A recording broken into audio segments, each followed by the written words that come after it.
सुप्रिया शहर के जाने माने करोड़पति बिजनेसमैन की बेटी थी, इसीलिए उसके शौक बहुत ही शाही थे। सुप्रिया के लिए उसके पापा जगदीश चंद्र एक बड़े खानदान का रिश्ता ढूंढ रहे थे, पर सुप्रिया अक्षय नाम के एक लड़के को बहुत पसंद करती थी। पर कॉलेज के बाद दोनों अलग हो गए। कुछ महीनों पहले ही उन दोनों की दोबारा मुलाकात हुई तो सुप्रिया ने अक्षय से अपने दिल की बात कही। अक्षय, ये बात मैं तुम्हें तब भी कहना चाहती थी जब हम कॉलेज में पढ़ते थे। मैं तब से तुम्हें बहुत पसंद करती हूँ। तुम शादी के लिए क्यों मना कर रहे हो? क्या मुझ में कोई कमी है? नहीं सुप्रिया, तुम तो बहुत अच्छी हो। कमी तुम में नहीं, मुझ में है। तुम एक करोड़पति खानदान की लड़की हो और मैं एक छोटे से किराए के एक कमरे के घर में रहने वाला बहुत गरीब लड़का हूँ। शादी के बाद तुम मेरे साथ खुश नहीं रहोगी। ऐसा बिल्कुल मत सोचो अक्षय, मैं तुम्हारे साथ हर हाल में खुश रहूंगी। बस मुझे अपने दिल में थोड़ी सी जगह दे दो, मुझे और कुछ नहीं चाहिए। प्लीज अक्षय, मैं सारी उम्र तुम्हारी होकर रहना चाहती हूँ। पापा मेरे लिए लड़का देख रहे हैं, मैं नहीं चाहती कि देर हो जाए। और मैं ये भी जानती हूँ पापा हमारी शादी कभी भी एक्सेप्ट नहीं करेंगे, इसलिए मुझे और तुम्हें जल्द ही मंदिर में शादी करनी होगी। ठीक है सुप्रिया, हम कल मंदिर में शादी करेंगे। सुप्रिया जानती थी कि उसके पापा एक गरीब घर में उसकी शादी कभी स्वीकार नहीं करेंगे, इसलिए वो अक्षय के साथ मंदिर में शादी कर लेती है। शादी के बाद वो अपने माता पिता का आशीर्वाद लेने के लिए जाती है। सुमित्रा, इसे कह दो ये हमारे लिए मर गई। इसने हमारी इज्जत नीलाम कर दी, इस भिखारी लड़के से शादी करके जिसकी 2 कौड़ी की औकात भी नहीं है। यहाँ महलों में पली बड़ी है ये, इसे नहीं पता गरीबी की ठोकरें क्या होती हैं। सुप्रिया, अभी तू यहाँ से चली जा। मैं नहीं चाहती इनका गुस्सा बढ़ जाए और कोई अनर्थ हो जाए। जा बेटी, अभी तू यहाँ से चली जा। सुप्रिया जानती थी कि उसके साथ ऐसा ही कुछ होगा। उसकी आंखों में आंसू थे। वो अक्षय के साथ अपने ससुराल आ जाती है। अक्षय बेटा, तू हमें तो बता सकता था, हम खुद तुम दोनों की शादी करते।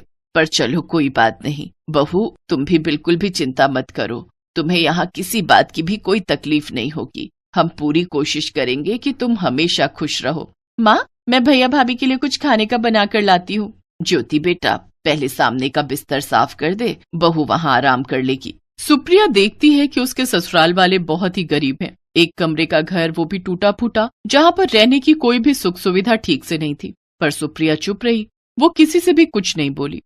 अगले दिन सुबह 5 बजे शोर मचना शुरू हो जाता है और सुप्रिया की नींद खुल जाती है। अक्षय भैया, पानी आ गया है। माँ बोल रही है उठ जाओ, मेहमान आएंगे तो पानी की ज्यादा जरूरत होगी। इससे पहले कि टंकी चली जाए हमें पानी भरना होगा। हमारे घर में पानी की मोटर नहीं लगी है, मेरा मतलब है पानी की टंकी जिसमें पानी स्टोर हो जाए। ये कॉलोनी का पानी सुबह और शाम 2 टाइम ही आता है। तो हम पानी की मोटर और टंकी तो लगवा सकते हैं ना, तो वो क्यों नहीं लगवाते? अब कोशिश करता हूँ, थोड़े पैसे आ जाएंगे तो घर में ही मोटर और पानी की टंकी लगवा लूंगा। अक्षय भैया, आप आ रहे हो? अब हाँ, मैं आता हूँ। सुप्रिया की शादी को कुछ दिन बीत गए थे। एक दिन जब सुप्रिया अपनी सास और ननद के साथ बाजार में घूम रही थी तो वहीं उसके मम्मी पापा कार से गुजर रहे थे। भाभी, आप और माँ यहीं खड़े रहो, मैं ऑटो रिक्शा देखती हूँ। वो देखो, तुम्हारी औलाद दर दर की ठोकरें खा रही है। न जाने इसने अक्षय में क्या देखा। ड्राइवर, गाड़ी आगे लो, यहाँ रुकना दुश्वार हो रहा है। एक बार बेटी को मिल तो लेते, कब से उससे बात नहीं हुई। उस बेटी से जिसने हमारी बात नहीं मानी, हमें उससे नहीं मिलना। मम्मी पापा, अरे मुझे देखकर भी अनदेखा कर दिया, गाड़ी से उतरे तक नहीं। हो सकता है उनका ध्यान नहीं गया होगा। चलो बहू, ऑटो आ गया। उस समय सुप्रिया का मन बहुत खराब होता है। एक शाम अक्षय काम से नहीं लौटा तो घर में सब चिंता करने लगे। तभी बस्ती के कुछ लोग आ जाते हैं। अरे जानकी बहन, जल्दी चलो, तुम्हारा बेटा अस्पताल में है, उसका एक्सीडेंट हो गया है। क्या एक्सीडेंट? मेरा बच्चा? अंकल अक्षय कहाँ है? कौन सा अस्पताल में? माँ भाभी, आप दोनों संभालो अपने आप को, भैया ठीक होंगे, उन्हें कुछ नहीं होगा। सब लोग अस्पताल पहुँचते हैं। देखिए, आपके हस्बैंड के सिर में चोट आई है, हमें तुरंत ऑपरेशन करना होगा। आप पैसों का इंतजाम करो, तब तक हम ऑपरेशन की तैयारी करते हैं। डॉक्टर, मेरा बच्चा, उसे बचा लो, उसे कुछ नहीं होना चाहिए डॉक्टर। माताजी, आप आराम से वहाँ बैठो, चिंता मत करो, डॉक्टर साहब ऑपरेशन की तैयारी कर रहे हैं। मैडम, आप तब तक रिसेप्शन पर 1 लाख रुपए फीस जमा करवा दो। 1 लाख रुपए? इतने पैसे मैं कहाँ से लाऊंगी? सुप्रिया रोने लगती है। तभी उसके मम्मी पापा आ जाते हैं। मेरी बच्ची सुप्रिया, घबरा मत, अब सब ठीक हो जाएगा। दामाद जी बिल्कुल ठीक हो जाएंगे। बहन जी, आप चिंता मत करो, भगवान सब ठीक करेंगे। सुप्रिया, मेरी बच्ची, घबरा मत मेरी बच्ची, तेरे मम्मी पापा भी आ गए हैं। हमारे दामाद जी को कुछ नहीं होगा। आप सबका भी बहुत बहुत शुक्रिया। आपने मेरी बच्ची की सहायता की। आप सबका साथ होना ही मेरी बच्ची की सबसे बड़ी दौलत है। मुझे अपनी गलती का एहसास है। जब बच्चे ही साथ नहीं होंगे तो किस बात की धन दौलत, किस बात की खुशियां। माता पिता के आने से सुप्रिया के मन को बहुत तसल्ली मिलती है। वो बहुत खुश थी कि आज उसके पास जरूरत के समय सब खड़े थे। प्रिया बस्ती के सब लोगों को धन्यवाद कहती है। अक्षय का ऑपरेशन बिल्कुल ठीक होता है और वो खतरे से बाहर था। अक्षय बेटा, तुम्हारी फैमिली बहुत अच्छी है। बस्ती के लोग मैंने देखा, वो भी कितने बड़े दिलवाले हैं। बेचारे कल रात से यहीं खड़े थे। आज मैं तुमसे माफी मांगता हूँ। मैंने जो भी तुम्हारे और अपनी बेटी के साथ किया उसके लिए मैं बहुत शर्मिंदा हूँ बेटे। अब नहीं पापा, आप मुझसे माफी मांगकर मुझे शर्मिंदा मत कीजिए। आप मुझसे बड़े हैं, मेरे पिता हैं। बेटा तो अपने पिता के गले लगता है। जीते रहो बेटा, हमेशा खुश रहो। सुमित्रा, तुम ठीक कहती थी, अपने बच्चों से ही घर परिवार बनता है और मैं अपने बच्चों से ही नाराज बैठा था। थैंक यू पापा, thank you so much. Supriya के जीवन में सब कुछ ठीक हो जाता है और उसकी जिंदगी में एक बार फिर से खुशियां दस्तक देती हैं। ससुराल हर लड़की का सपना होता है और वहां पर बिताया पहला दिन शायद ही कोई लड़की हो जिसे याद न रहे। ऐसी ही ये कहानी है करिश्मा की, जिसका ससुराल में पहला दिन होता है।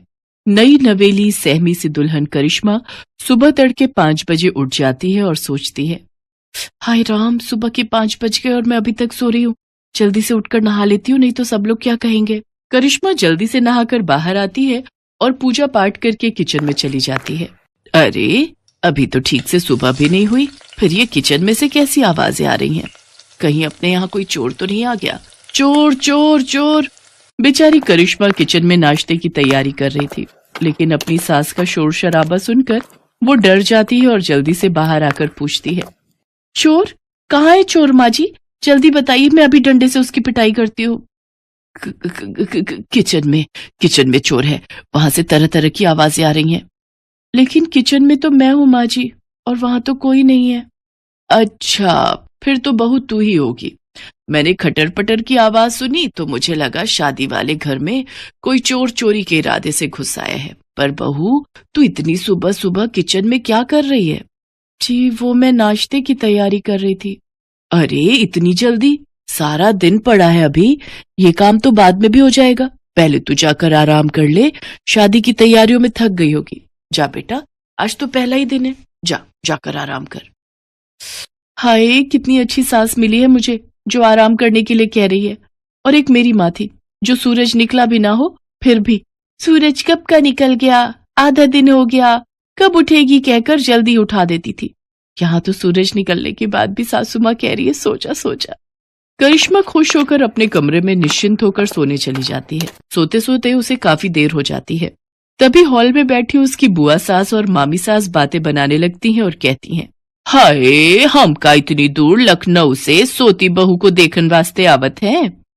अरे, आजकल की बहुएं तो सिर पर चढ़ी रहती हैं, हमारी तरह थोड़ी ना, जो ससुराल के डर से आज भी कांपते हैं। वहीं पीछे खड़ा रजत उनकी सारी बातें सुन रहा होता है। अपनी बीवी की बेइज्जती सुनकर वो उनकी बातों पर पर्दा डालते हुए कहता है, वो तो कब की उठ गई है बुआ जी, वो कपड़े समेट रही है। सारा कमरा बिखरा पड़ा है ना, लहंगा जेवर। आप तो जानते ही हो, शादी वाले घर में कितना काम हो जाता है। रजत जल्दी से अपने कमरे में जाता है और करिश्मा को उठाते हुए कहता है, करिश्मा, जानू उठ जाओ बेबी, जल्दी से उठकर नहा लो, सब रिश्तेदार बाहर तुम्हारा इंतजार कर रहे हैं।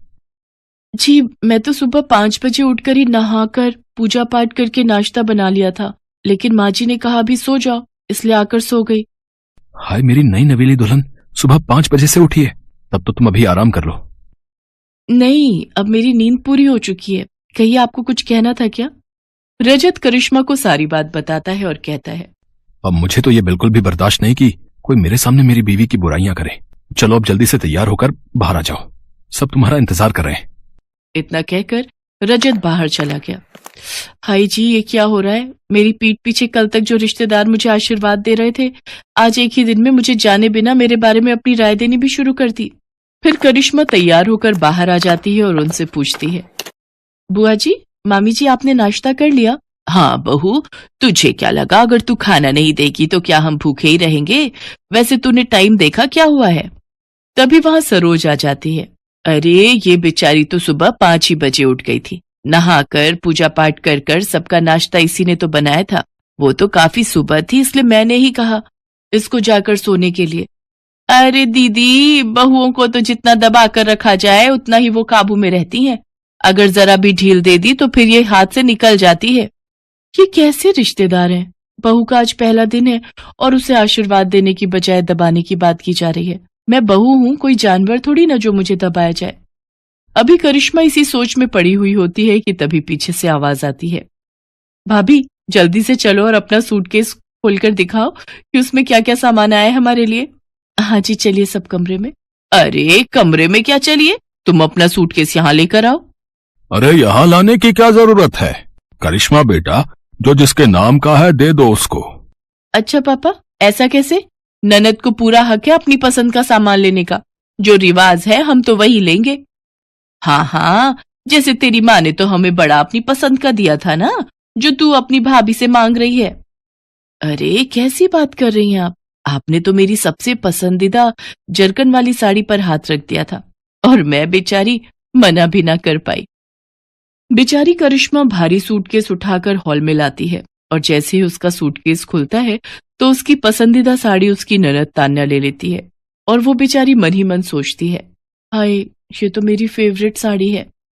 अच्छा, अब मेरे निकलने का वक्त हो रहा है, लेकिन सोच रही हूँ जाने से पहले एक बार नई बहू के हाथ का मीठा चख लूं। हाँ हाँ जरूर बुआ जी, आप बैठिए, मैं अभी आप सबके लिए हलवा बना कर लाती हूँ। हलवा नहीं भाभी, हमारे यहाँ तो मीठे में बहू खीर ही बनाती है, तो आपको भी वही बनानी है। खीर? करिश्मा की माँ ने मीठे में हलवा बनाना सिखाया था, वो भी उसने शादी से हफ्ता भर पहले ही सीखा था। हे भगवान, मैंने तो माँ से हफ्ता भर हलवा बनाने की ट्रेनिंग ली थी, लेकिन खीर कैसे बनाते हैं वो तो मुझे आता ही नहीं। एक काम करती हूँ, जो हलवे की रेसिपी है वही खीर के लिए इस्तेमाल करती हूँ। कुछ देर बाद करिश्मा खीर लेकर आती है। भुने हुए चावल की तो अच्छी खुशबू आ रही है, बस जरा दूध में चावल ठीक से मिक्स नहीं हो पाए। ये लो बहू, तुम्हारी पहली रसोई का सगुन। बुआ सोने की चेन बहू को गिफ्ट में देती है। मामी सास भी उसके लिए सोने की अंगूठी लाई होती है। आप सबने मेरी बहू को समझा, वही हमारे लिए काफी है। इन सब चीजों की कोई जरूरत नहीं थी। जरूरत कैसे नहीं थी दीदी? ये क्या तुम्हारी ही बहू है, हमारी नहीं? हाँ, इसकी अहमियत हमारे लिए भी उतनी ही है जितनी तुम्हारे लिए। बहू अब तू थक गई होगी, जा बेटा अपने कमरे में जाकर आराम कर। करिश्मा उन सबके पैर छूकर कमरे में चली जाती है। आज शाम को बहू के मम्मी पापा आने वाले हैं, देखते हैं क्या लेकर आते हैं। वही लाएंगे जो तुम्हारे लाए थे, खाली हाथ ही आएंगे और क्या। और जो शगुन से पहले ट्रक भर कर आया था उसका क्या, वो तो आपको याद नहीं। चलो अब तो मैं चली अपने घर। आप दोनों ननद भाभी शादी के 30 साल बाद भी लड़ती ही रहो। हाँ हाँ मैं भी चलती हूँ। इसके बाद वो वहां से चली जाती है। शाम को करिश्मा के माता पिता उसके ससुराल आते हैं। अरे आइए आइए भाई साहब, बहन जी, कैसी हैं समधन जी आप? मैं तो कब से शाम होने की राह देख रही थी। कहाँ है मेरी लाडो? वो तैयार हो रही है। वैसे शाम की राह क्यों देख रही थी? अब तो एक ही घर है, पहले ही आ जाती। जी वो तो है। उधर करिश्मा रजत से कहती है, सुनो जी, मुझे न शर्म आ रही है साड़ी पहनकर मम्मी पापा के सामने जाने में। आज तक पहनी नहीं ना। ये लो सूट, मैं तुम्हारे लिए लाया था, इसे पहन लो, मम्मी से मैं बात कर लूंगा। करिश्मा सूट पहनकर तैयार हो जाती है और सबके सामने आ जाती है। लो जी, आ गई हमारी बहू। देखो तो सूट में कितनी प्यारी लग रही है। बहू तू ना सूट भी पहना कर, बड़ी प्यारी लगती है सूट में। इसके बाद करिश्मा को सब अच्छा लगने लगता है। उसकी शादी का पहला दिन उसके लिए खट्टा मीठा भरा रहता है, लेकिन प्यार करने वाले पति, सास, ससुर और ननद पाकर वो खुश हो जाती है।